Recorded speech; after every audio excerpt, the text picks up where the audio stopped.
The notification pops up on my phone again. Another photo of them together. My ex-husband and Rachel, my former best friend, at some pumpkin patch with my daughter. My 3-year-old daughter, who calls Rachel Mama Ray now. I throw my phone across my dingy studio apartment, watching it bounce off the thin, paper-like walls that shake whenever my neighbors walk too hard upstairs.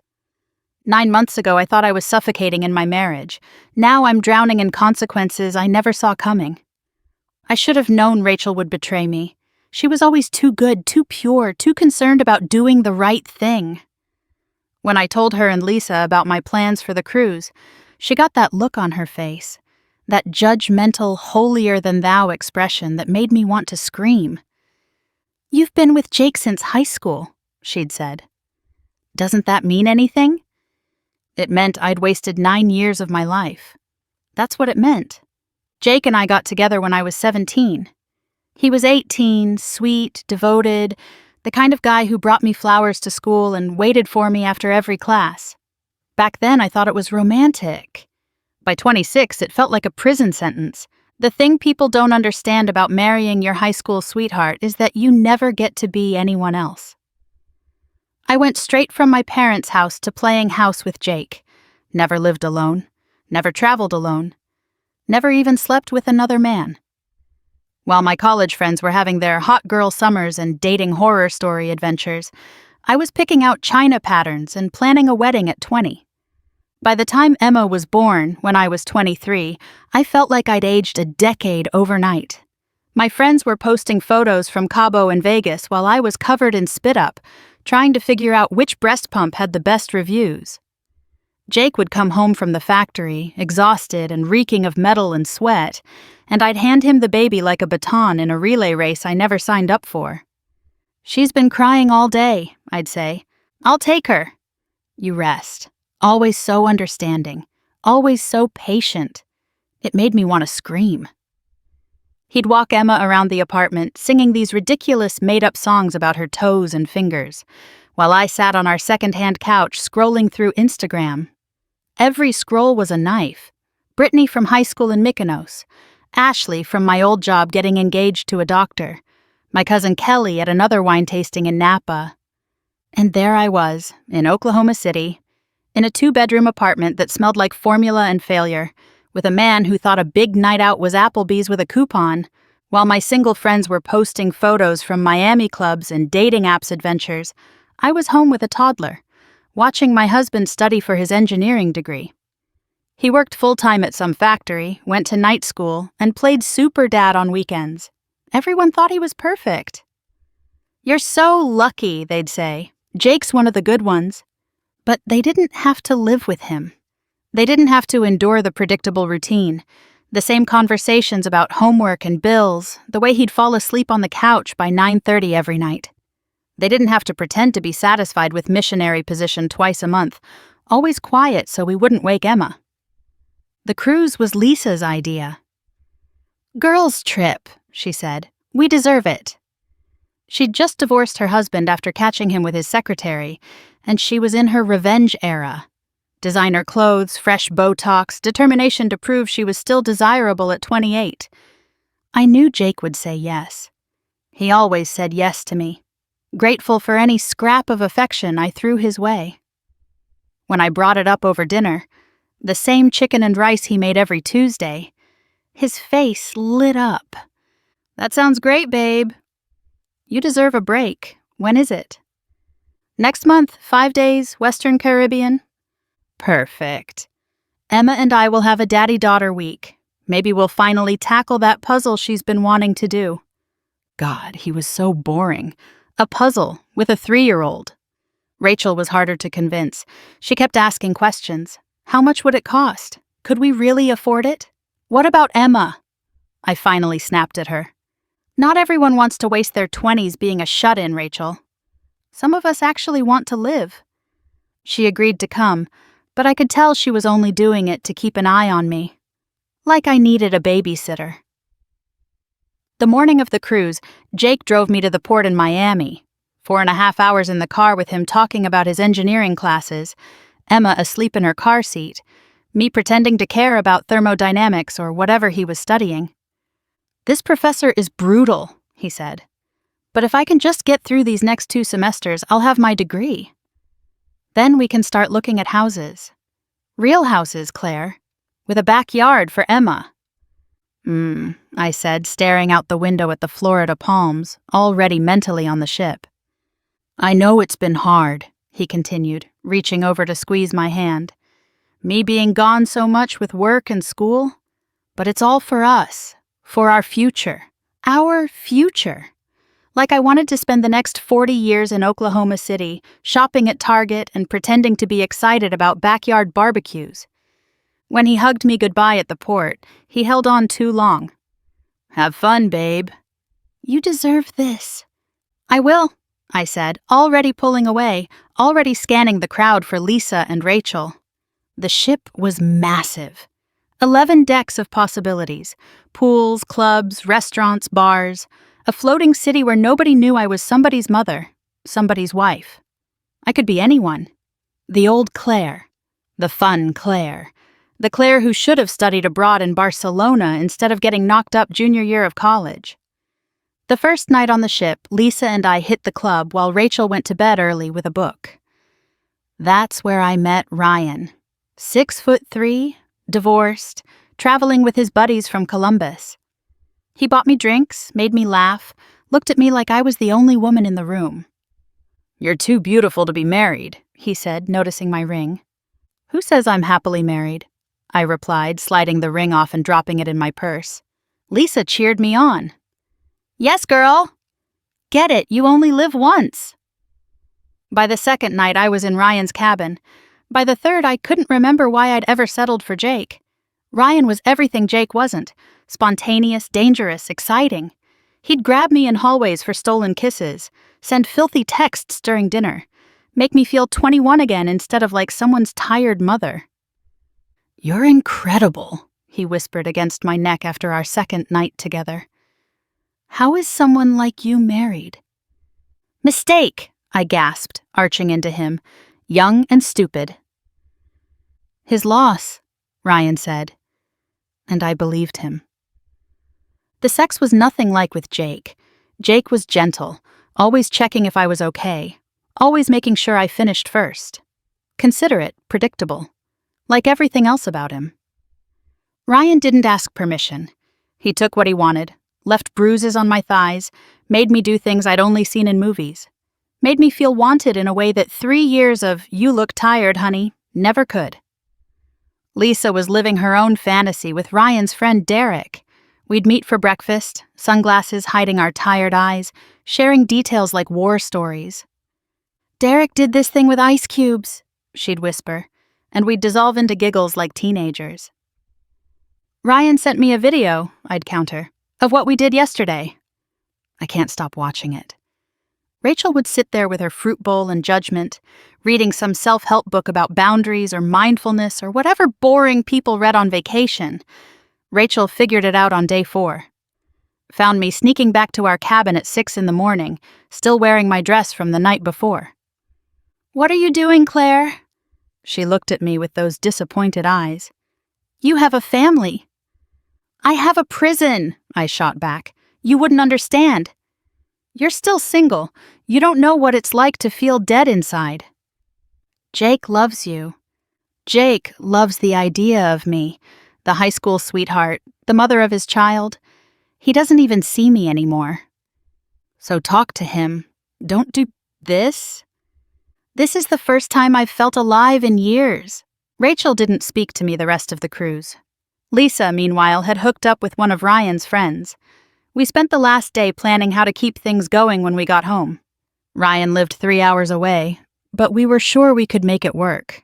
Weekend trips, hotel meetups, a secret to make real life feel tolerable. Coming home was like putting on a costume.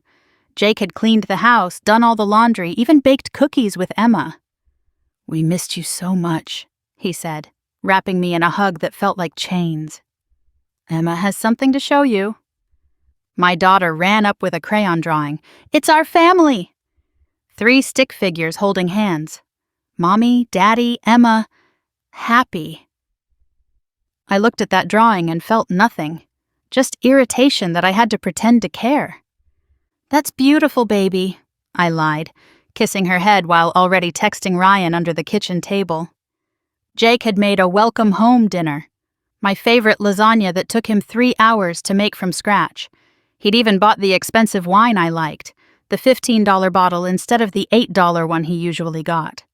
Set the table with our wedding china. Lit candles. "Tell me everything," he said, pouring my wine. "Was it amazing? Did you girls have fun?" "It was nice," I said, thinking about Ryan's hands on my body. "Relaxing. You deserve relaxing. I know things have been stressful with my schedule. But Claire, I have news." His whole face lit up. "I got the internship. The paid one at Chesapeake Energy. It's only 20 hours a week, but with my regular job, we'll finally be able to save some real money. More money for our prison." "Great. And get this," he continued, practically bouncing in his seat. "My mom offered to watch Emma on the weekends I have to study, so we can have some us time again, date nights, like we used to. We never had date nights. We had teenage groping in his beat-up Honda, and then suddenly we had a baby, and bills, and his idea of romance was letting me sleep in on Saturdays." The next morning, while Jake was at work and Emma was at daycare, I sat at the kitchen table and practiced my speech. "I need space. This isn't working. We've grown apart." All the cliches that would let me leave without admitting the truth. But I waited one day too long. Jake came home early that Friday, the day before Emma's birthday. I was in the bedroom texting Ryan about meeting up that weekend. Didn't even hear Jake's car in the driveway. Didn't hear him calling my name. Only looked up when he was standing in the doorway, face white, hands shaking. "Who's Ryan?" "My phone." He'd seen my phone. The messages were right there, explicit and undeniable. "I can explain." "Oh, you were with him on the cruise." Not a question, a statement. "While I was here with our daughter. While I was telling her every night that Mommy would be home soon. It's not what you think." "Get out." "Jake, please, we can talk about this." "Get out!" I'd never heard him yell before. Not once in 9 years. It scared me more than I'd like to admit. I packed a bag while he stood there watching, silent now, that horrible disappointment in his eyes worse than any anger. Emma was at daycare. Thank God for small mercies. I couldn't have handled seeing her face. "Where are you going to go?" he asked as I zipped my suitcase. "Lisa's." "Right, Lisa, of course." He laughed, but it was bitter. "Tell me something, Claire. Was it worth it?" I didn't answer. Couldn't answer. Because in that moment, with my marriage imploding and my daughter about to have her birthday ruined, all I could think about was how Ryan hadn't texted me back in 2 days. When I tried to hug Emma goodbye, he stepped between us. "You can see her tomorrow at her party." "If you show up?" "If I show up? She's my daughter." "Then act like her mother for once." The words hit harder than any slap, but not hard enough to make me stay and fight. I was already texting Ryan from my car, telling him I'd left Jake, that we could be together for real now. He didn't respond for 3 hours. When he did, it was just, wow. That's heavy. I did show up. Watched from the edges while Jake played perfect dad, helping Emma blow out her candles. Rachel was there, helping serve cake, avoiding my eyes. When I tried to talk to her, she walked away. When I reached for Emma, Jake swooped in with some excuse about nap time. That night I went to Lisa's apartment and cried. "He's being so cruel," not letting me see her. "Babe, you cheated. What did you expect?" "You cheated too." "I'm divorced." Big difference. Even Lisa, Botoxed, bitter, and freshly divorced, was judging me. Jake hired a lawyer the next week, suggested we try counseling first. I agreed, thinking I could manipulate the situation, make him look like the bad guy, working too much, ignoring my needs, driving me into another man's arms. But Jake was smarter than I gave him credit for. He'd already told the counselor everything. The first session was humiliating.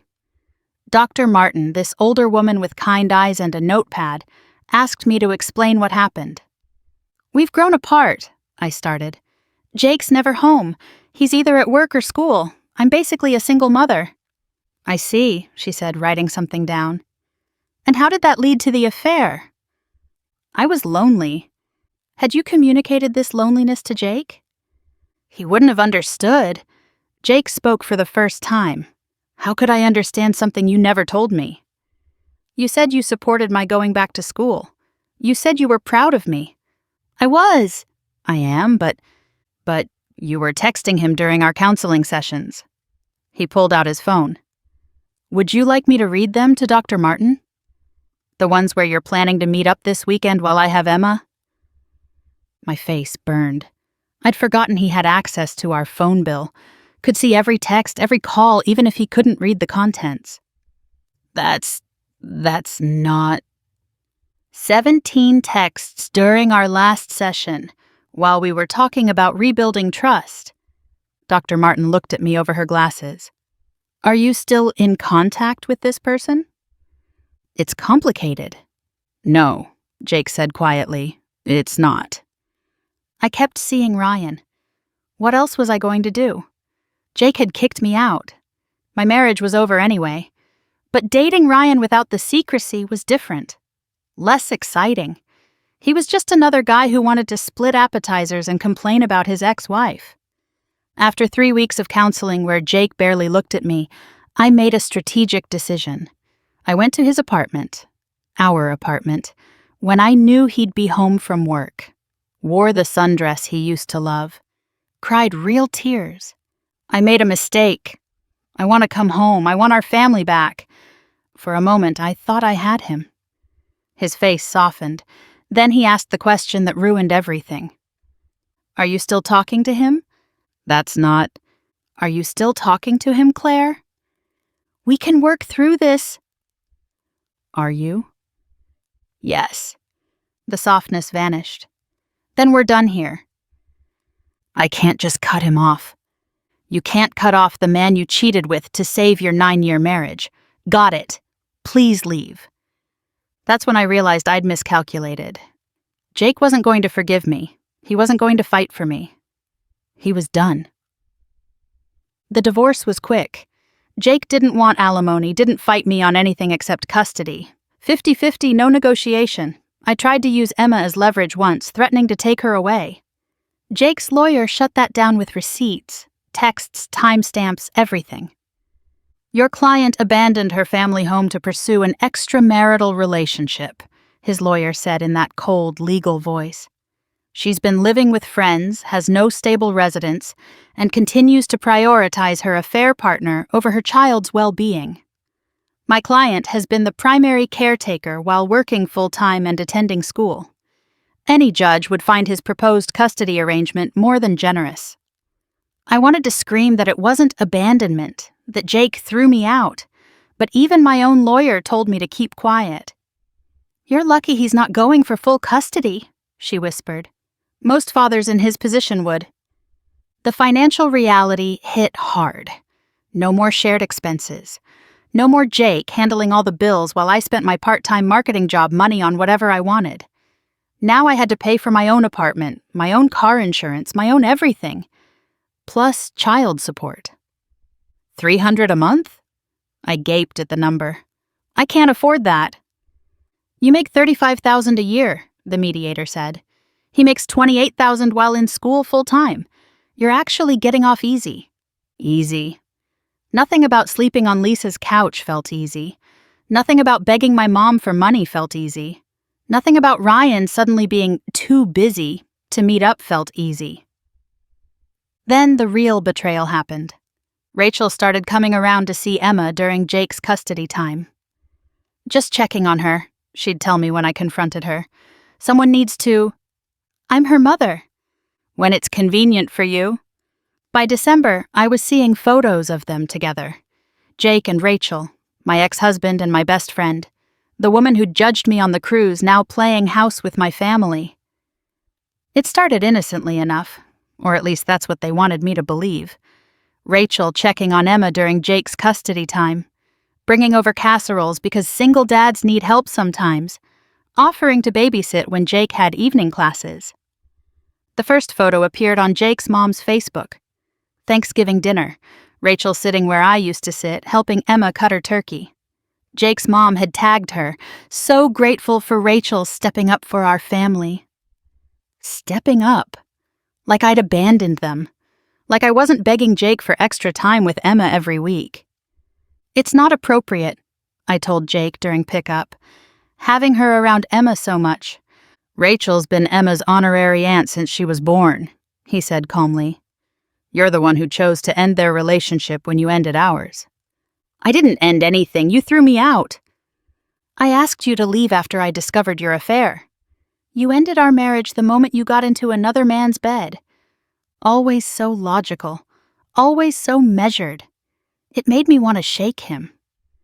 By January, the photos were everywhere.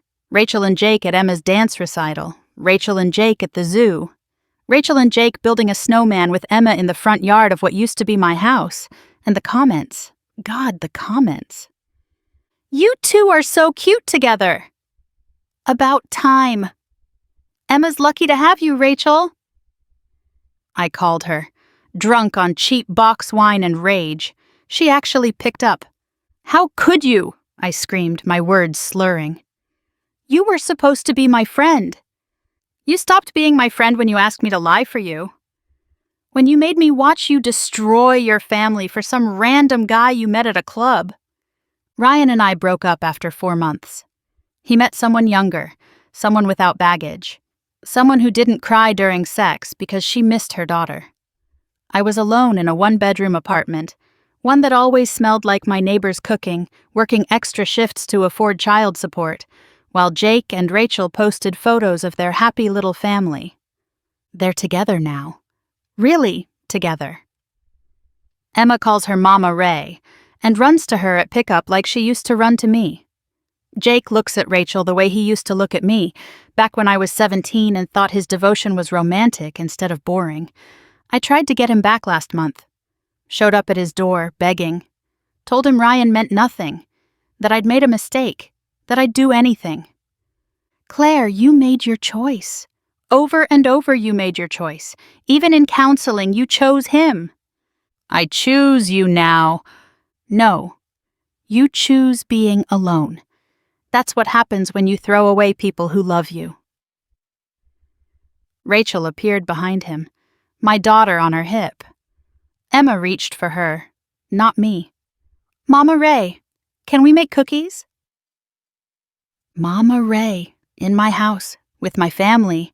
I see them around town sometimes. The 3 of them at the farmer's market, the park, the pizza place Emma loves.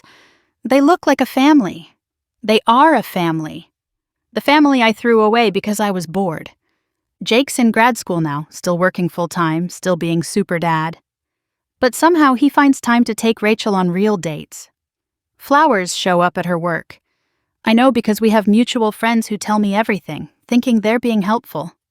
He looks at her like she's special, the way he used to look at me before I trained him to stop trying. Some nights I lie in my apartment and do the math. If I'd just waited 2 more years, just stuck it out until Jake finished school, got his engineering job, until Emma was in kindergarten, I could have had the divorce then, with alimony, with primary custody, with dignity. Instead, I blew up my life for a 5-day cruise fling with a man who doesn't remember my last name. But that's not the worst part.